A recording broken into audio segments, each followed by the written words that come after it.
Hello guys, this is my YouTube channel DNK EDU। आज मैं आपके लिए दूसरा लेसन प्लान लेकर आया हूँ जो कि हिंदी का है। इसमें भी सेम उसी तरह से हर कॉलम बनता है। फर्स्ट कॉलम में आप दिनांक, विद्यालय नाम, छात्र अध्यापिका या अध्यापक का नाम, वर्ग, क्लास, फिर विषय, प्रकरण, उपप्रकरण, अवधि। फिर उसके बाद आता है समान उद्देश्य।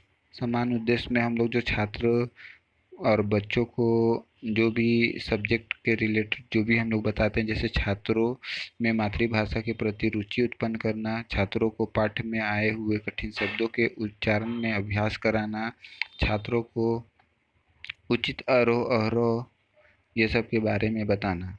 फिर आता है विशिष्ट उद्देश्य। विशिष्ट उद्देश्य में भी 3 होते हैं जिसको हम लोग बोलते हैं ज्ञानात्मक उद्देश्य, फिर बोधात्मक उद्देश्य, फिर कौशलात्मक उद्देश्य।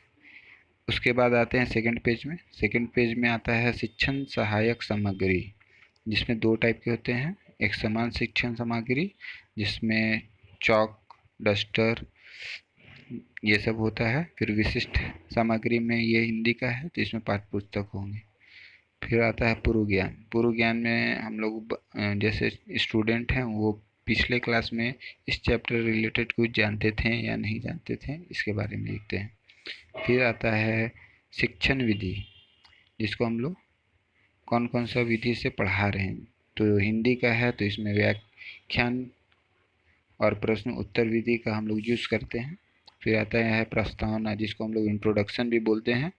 तो प्रस्तावना में क्रमांक संख्या होता है, छात्र अध्यापक क्रियाशीलन होता है और छात्र क्रियाशीलन होता है। तो इसमें बच्चे से हम लोग क्वेश्चन पूछते हैं और वो उसका आंसर देते हैं, फिर जिससे उद्देश्य कथन में टॉपिक का चैप्टर का नाम आता है।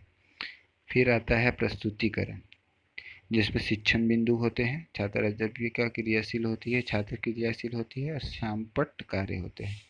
शिक्षण बिंदु में ठीक उसी तरह से साइंस में जैसे होता था, हम लोग मेन पॉइंट लिखते थे, इसमें भी उसी तरह से लिखेंगे।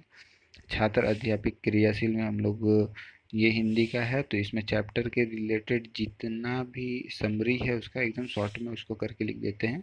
छात्र क्रियाशील में जो बच्चे बोर्ड से उतारते हैं वो सब, जैसे कैसे क्लास में बैठे हैं, ध्यान से सुन रहे हैं कि नहीं, ये सब लिखते हैं। श्यामपट्ट कार्य में हम लोग एग्जाम्पल लिखते हैं, ये सब लिखते हैं, हार्ड हार्ड वर्ड लिख देते हैं। फिर आता है पुनरावृत्ति। पुनरावृत्ति में होता है क्या कि चैप्टर जो हम लोग लिखे थे उसके बारे में शॉर्ट में करके लिख देते हैं, एकदम छोटा करके। फिर आता है मूल्यांकन। मूल्यांकन में चैप्टर रिलेटेड 4-5 क्वेश्चन पूछते हैं, 1 लाइन का आंसर होना चाहिए इसका।